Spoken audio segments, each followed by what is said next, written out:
The game has changed. What I understand is the 4-year crypto cycle could be coming to an end. There is sufficient evidence to suggest that 2026 could be a fantastic year for crypto and that the blow off top might not be this year. In this video, I'm going to break down what that evidence is, what I'm looking at that makes me so bullish on 2026, and what you need to do as an investor to prepare. Sound good? Like and subscribe down below, and let's find out just what I'm talking about. Now guys, I know this cycle has been pretty disappointing. We haven't seen the gains that we've really been looking for. We haven't had that blow off top alt season yet.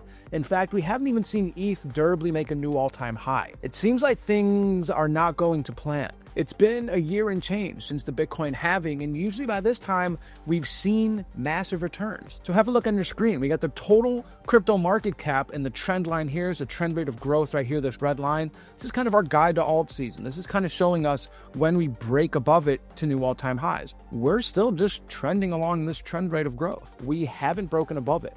Now, why is that? This time seems a little bit different because it is. Some structural things have changed in this bull market. What drives bull markets, what drives alt seasons has been pushed out to the right, I believe. There's strong evidence to suggest that 2026 could be the blow off top. And that's because the two main drivers of bull markets, the two main drivers of alt seasons, the liquidity cycle and the business cycle, are likely to peak in 2026. And so the liquidity cycle is essentially the central banks, the Federal Reserve, the People's Bank of China, etc., coming in and injecting massive stimulus, money printing, quantitative easing, printer to go burr. This is what we've been hearing. And if you look on your screen, you can see that demonstrated by this black line. This black line is global liquidity.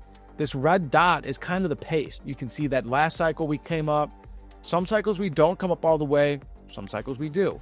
I think that we will this cycle come up all the way because we still have a lot more money to print globally. China, the US, Germany have to print a lot of money, but we just haven't gotten there yet because the Federal Reserve has been keeping interest rates higher for longer. This is because of all the stimulus that we did during COVID and the massive inflation that we saw as a result.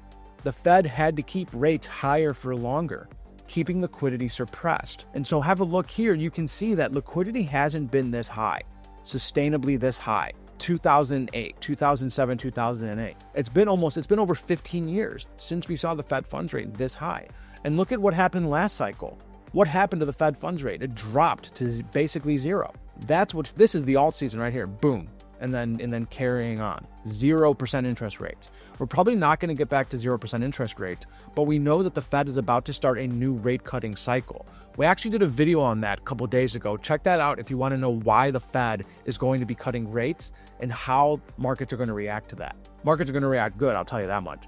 And so if you look here, we're still pretty high. So this has got to come down. This is going to come down, and this is going to allow liquidity to flow. And this liquidity is going to peak out likely into 2026. And so I got a clip here from Rob Paul and Mike Howell. They're going to explain when they think the liquidity cycle is going to peak, and it's not this year. Have a look. My view is it's been extended. It normally would have finished sometime this end of this year, but it feels like it's going to push out into Q2 next year.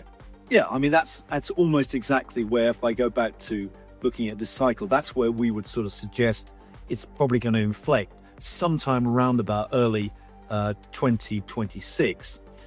Thereabouts. And so with the liquidity cycle peaking in early 26, we can be confident that we are going to get an alt season. It's just going to take a little while. We have to be patient. And so look, we'll have a look here. Fed and US Treasury, this is where a lot of liquidity is going to come from. This is the 2021 bull market right here. We got Treasury QE, we got regular QE, we got not QE, kind of a hidden stimulus. And then we have the run up, this is the bear market, liquidity coming out of the system. And then this, if you were around for that 2023 run up, gaming did really well, real world assets. And then this this orange here, that was actually Janet Yellen kind of sneakily injecting several $1 trillion into the economy to try and rally the economy. And she did, right? Because assets went crazy. And so now we had an inflection here, a lack of liquidity.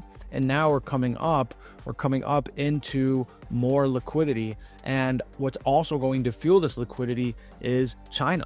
And so you're looking at Chinese liquidity here, and you can see the tight connection between world commodity prices and Chinese liquidity.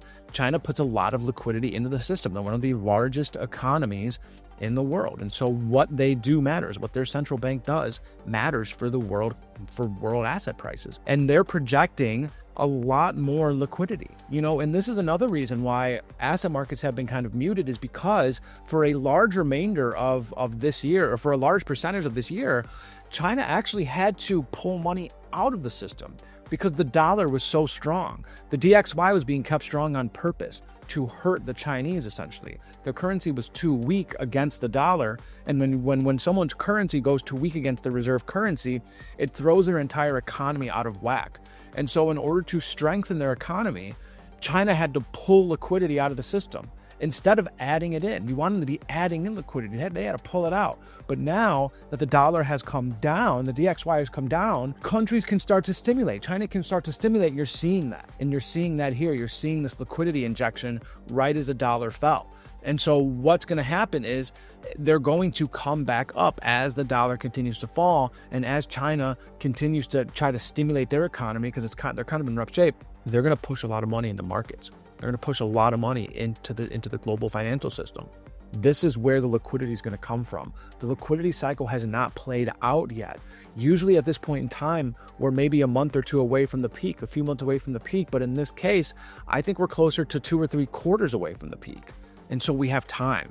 This is what I want to tell you. This is why 2026 is so bullish for me. This is why the cycle structurally has shifted. The issuance of global debt, the issuance of global liquidity has shifted out to the right. To the right. So we have to wait. We have to be patient. And so what's the other thing? So that's liquidity. We have the Fed lowering rates. We have the Fed about to inject liquidity. We have China about to inject liquidity. They usually do this sooner. They're doing it later, but it is coming. So what's the second piece? Not the liquidity cycle, the business cycle. Let's dive into that and figure out why that makes me so bullish. And what makes me so bullish is the fact that we still have all of it in front of us. So have a look at this chart. It's one of my favorite charts. I show this a lot because it explains where we are in the alt season and why we haven't seen one yet. This black line here is the economy. This is whether the economy is expanding or not. And when we go up, the economy expands. When we go down, the economy contracts. And altcoins go up and down with it, because this black line is as a temperature check on the average investor. And the higher we go, the more bullish people feel, the more money they have, and subsequently, the more risky they're willing to be with their investments. Look at where we are. We've been down here flat for years. This is the economy not expanding right here. And subsequently, altcoins are not going higher because people are not getting risky with their investments. They don't feel confident enough. They don't feel comfortable enough. And you can see that represented right here. World business confidence is the lowest that it's been in 10 years, minus COVID. At no other point in the last 10 years, except for when the entire world shut down, have businesses felt worse. This is going to coil. We are coiling up. This is a coil right here. This is a coil right here. We are coiling up. And what do we need to break out of this? What do we need to send the economy higher and altcoins higher? We need a couple things. We need rate cuts, which are coming. We've already talked about that. Check out the video from a few days ago. We talk about why rate cuts are coming and how many. And then also, we need tariff clarity. We need tariff clarity so that businesses know what playing field they're going into. How can businesses expand? How can businesses hire more people or plan to do more business if they don't know what environment they're going into? I got a clip here from David Kelly. He's going to break this down, the no hiring, no firing position that businesses are in. Check it out. I do think it reflects the fact that businesses don't want to hire here. I don't think there's a huge ongoing jump in layoffs, but it's getting harder and harder to find a job because businesses are just frozen because they don't know what the playing field is going to be with regard to tariffs going forward. And I think that is, that's the biggest thing that I think people are ignoring here. And so no hiring, no firing. And once we get tariff clarity, once we get rates coming down, the economy can expand. Altcoins can come up. We're coiled right now. And I think we're due for a really big bounce. I also got Darius Dale here. I want to show you one more clip. What he has to say is going to excite you. About 30 seconds. Have a listen. Yeah, absolutely. So our models are showing us that this is an economy that's a coiled spring. it's very likely, it's unlikely that we go into recession. We are what we've been calling a U-shaped economy, and we're in the worst part of that U, the bottom left side of that U. So over the next 1 to 2 quarters, we're probably going to be in this rough patch, and the polling reflects that. However, if you look ahead, according to our models, it's highly likely that growth accelerates materially next year. You're talking about accelerating monetary easing, accelerating fiscal easing. You're talking about a dollar that could be down much lower, inflating global liquidity. We're talking about a market that could bubble. And so we're coiled up like a spring, ready to pop. Increased monetary easing, increased fiscal easing, a dollar coming lower. All this is in front of us. Remember, as the dollar comes down, they can push more money into markets. This is us right here. This is us right here. This is where we're going. This is where we're headed. And so this is why I'm so convicted. This is why I focus on macro, because it gives me the conviction I need to sit through the volatility. It could be later this year. It could be 26. It doesn't really matter to me because I know it's still in front of us. And when I see it, I'll know it. And that's when I'll execute my strategy. And hopefully that's when you'll execute yours. Have your price targets and sell when you hit them. Don't round trip your bags. Don't be a community member stuck watching these videos all through the bear market, waiting for the next alt season. But if you like these videos and you want to watch them while we head into the bull market, make sure you like and subscribe down below. Leave a comment. Let me know if you've learned anything. Thank you for being here, and we'll see you in the next video.